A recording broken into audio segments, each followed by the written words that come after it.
നമസ്കാരം. ഒരു ഭാഗത്ത് ഉദ്യോഗസ്ഥരുടെ അനാസ്ഥ മൂലം കേരളത്തിലെ മിക്ക ബാറുകളും അടച്ചുകൊണ്ടിരിക്കുന്നു. സർക്കാരിന്റെ വരുമാനത്തിൽ ഏറ്റവും പ്രധാനപ്പെട്ട ഒന്നായിരിക്കുന്ന മദ്യവിൽപ്പന കുറയുന്നത് കണ്ടതോടെ ഇനി എന്ത് ചെയ്യണം എന്നറിയാതെ നെട്ടോട്ടമോടുകയാണ് സർക്കാർ.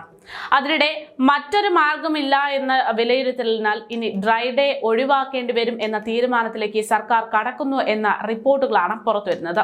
അതായത് മദ്യവിൽപ്പനയിലൂടെ ഖജനാവിലെ വരുമാനം ഉയർത്താൻ ലക്ഷ്യമിട്ട് ഡ്രൈ ഡേ പിൻവലിക്കാൻ സർക്കാർ ഒരുങ്ങി തുടങ്ങിയിട്ടുണ്ടെന്ന് ചുരുക്കം. ചീഫ് സെക്രട്ടറി വി വേണുവിന്റെ അധ്യക്ഷതയിൽ ചേർന്ന യോഗത്തിലാണ് ഡ്രൈ ഡേ പിൻവലിക്കുന്നതിനെ കുറിച്ച് ആലോചിക്കണമെന്ന നിർദ്ദേശം ഉയർന്നിരിക്കുന്നത്. വിശദാംശങ്ങൾ തയ്യാറാക്കാനായി ടൂറിസം സെക്രട്ടറിയെ ചുമതലപ്പെടുത്തിയിട്ടുണ്ടെന്നാണ് സൂചന. വരുമാനം വർദ്ധിപ്പിക്കുന്നതിന്റെ ഭാഗമായി ബീവറേജസ് ഔട്ട്ലെറ്റുകൾ ലേലം ചെയ്യുന്നതും സർക്കാരിന്റെ പരിഗണനയിലുണ്ട്.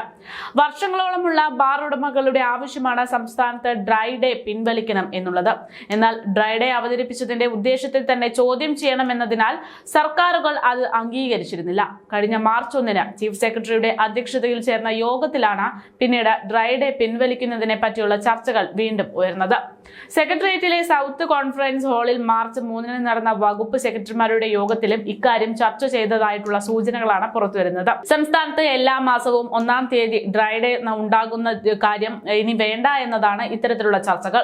ഇതിന്റെ ഭാഗമായി വർഷത്തിൽ 12 ദിവസം സംസ്ഥാനത്ത് മദ്യവിൽപ്പന ഇല്ല എന്നാണ് ഈ ചർച്ചകളിൽ പറയുന്നത്. കേരളത്തിലെ വരുമാനവും തൊഴിലവസരങ്ങളും ഇതിലൂടെ നഷ്ടപ്പെടുന്നു എന്നാണ് ഈ ചർച്ചകളിൽ ചിലർ പറയുന്നത്. എന്ന് വെച്ചാൽ ജനങ്ങളെ കുടിപ്പിച്ചു കിടത്തിയിട്ടാണെങ്കിലും വേണ്ടില്ല, ഖജനാവിലേക്ക് പണം ഇറക്കാൻ വേണ്ടിയുള്ള പദ്ധതികൾ സർക്കാർ ഉണ്ടാക്കിക്കൊണ്ടിരിക്കുകയാണെന്ന് ചുരുക്കം. കേരള സർക്കാരിന് ആകെ പ്രതീക്ഷയുള്ള ഉറപ്പുള്ള ഒരു ബിസിനസ് തന്നെയാണ് മദ്യം എന്നതിൽ യാതൊരു സംശയവുമില്ല. ഓരോ വർഷവും റെക്കോർഡിട്ടുകൊണ്ടാണ് അതിന്റെ വിൽപ്പന നടത്തിക്കൊണ്ടിരിക്കുന്നത്. ഇത്തവണയും സംസ്ഥാനത്ത് കഴിഞ്ഞ സാമ്പത്തിക വർഷത്തേക്കാൾ റെക്കോർഡ് മദ്യവിൽപ്പനയാണ് നടന്നിരുന്നത്. 19,888.68 കോടി രൂപയുടെ മദ്യമാണ് മലയാളികൾ ഇത്തവണ കുടിച്ചു തീർത്തത്. 2022-23 സാമ്പത്തിക വർഷം ഇത് 18,510.98 കോടി രൂപയുടെ മദ്യമായിരുന്നു കുടിച്ചത്. മദ്യവിൽപ്പനയിൽ നികുതി വഴി സർക്കാർ ഖജനാവിൽ എത്തിയിരിക്കുന്നത് 16,609.63 കോടി രൂപയാണെന്നാണ് കണക്ക്. കേരളത്തിൽ വിൽപ്പന നടത്തുന്ന മദ്യത്തിൽ 80% വിവിധ സംസ്ഥാനങ്ങളിൽ നിന്ന് എത്തുന്നതാണ്. 20% മാത്രമാണ് കേരളത്തിൽ ഉൽപ്പാദിപ്പിക്കുന്നത്.